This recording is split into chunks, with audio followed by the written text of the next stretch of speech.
All right, so we're in escrow. Congratulations, you're about to buy a house. Now what? Well, today we're gonna go over some of the terminology as it pertains to buying a home in California using the standard RPA, which is the purchase agreement. A couple of things we wanna cover today is the EMD, and as well as some of the basic contingencies that are in place for you to do your due diligence. First things first, the EMD is the earnest money deposit, and this is consideration that's held in escrow, not to be confused with the down payment for your loan. So this is held in consideration while you do your due diligence to make sure that the seller knows that you're not making offers at a ton of other places, putting down offers everywhere. As you open escrow, you're gonna have to wire your deposit in within the first 3 days. That's the first thing you're gonna think about. And that's standard in the RPA. Now, everything in the dates as far as the RPA goes is negotiable. So depending on what kind of market we're in, some of these numbers and dates might vary. I'm gonna go with what's standard in the contract. So the first thing you're gonna think about is getting the wiring instructions, finding out who the escrow is, and getting your deposit ready to get sent in within the first 3 days. Now, simultaneously, what you're gonna wanna do is hire your first inspector. Typically, we recommend starting with a general inspector because they're gonna get in there and they're gonna take a look at everything as a whole, and then they're gonna send in the recommendations for anything that they observe that might be an issue. Now, how this pertains to your transaction is during this time, you get to hire whatever inspectors, you get to investigate the condition of the property in further detail, and you get to do all the other things that you need to do to feel comfortable about buying the home.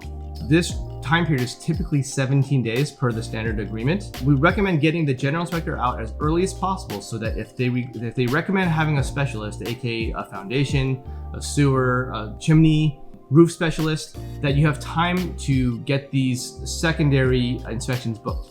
Now keep in mind, you have the right to have any one of these inspections done as long as they're not causing damage to the property. So what this means for you is you get a deeper sense of what the condition of the property is. Now, a lot of times you're gonna hear your offer was accepted in as-is condition, and that's actually standard across the board. It's written right in the purchase agreement. So every real estate transaction starts with an as-is condition built in. However, you as a buyer, you still have a right to conduct your investigations, and should you find something that warrants your attention, you can negotiate a price reduction, you can order a negotiated credit, you can have them repair certain things depending on the magnitude and size of what needs to be repaired. So during this time, and time is of the essence, during this time period, you wanna make sure not only do you have all your inspections and investigations done, but you also have a list and a breakdown of the cost to cure whatever items you feel like you need to have addressed. Now keep in mind, just as you have the same right to make these requests, the seller also has the right to say no.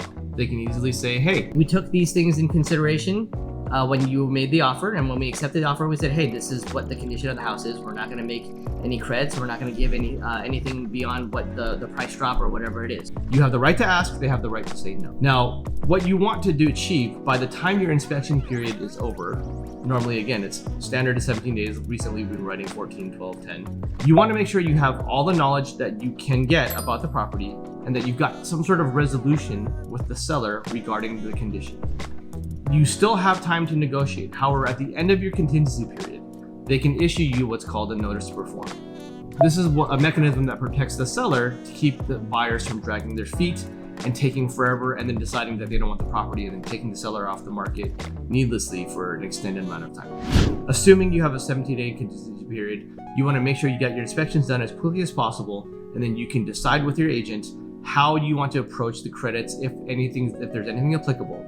And from there, you would send the request for repairs and check which way you would like to be credited, and then the seller can decide how they want to or if they want to accommodate that. So in the event that you guys cannot come to an agreement, there's two things that can happen. One, they issue a notice to perform saying that they want you to remove your contingency so that you can commit to the transaction and release your deposit. If you're not comfortable at this time and you don't do it, they can say, all right, we're gonna kick you out of escrow, here's your deposit back. As long as you've been moving forward in good faith, then they have to refund your deposit. As long as you haven't removed your contingency in writing by signing it away, you're entitled to your deposit.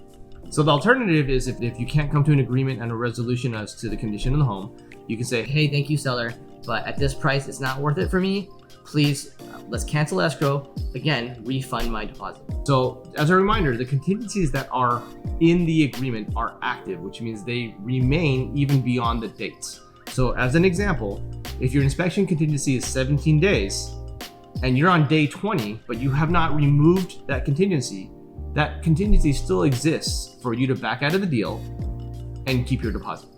So what are some other contingencies that are protecting you? So we already covered the inspection contingency, but there's also the appraisal, the loan, the seller disclosures, title, sometimes there's HOA. So these contingencies all protect you as a buyer to allow you time to review the important documents and the important attributes of the home. So for example, you need time to review title to make sure that title is clear and there's not any easements or any issues involving the property. Sometimes appraisal contingencies exist because even though we haven't seen them in this market recently, you want to make sure that the property appraises properly.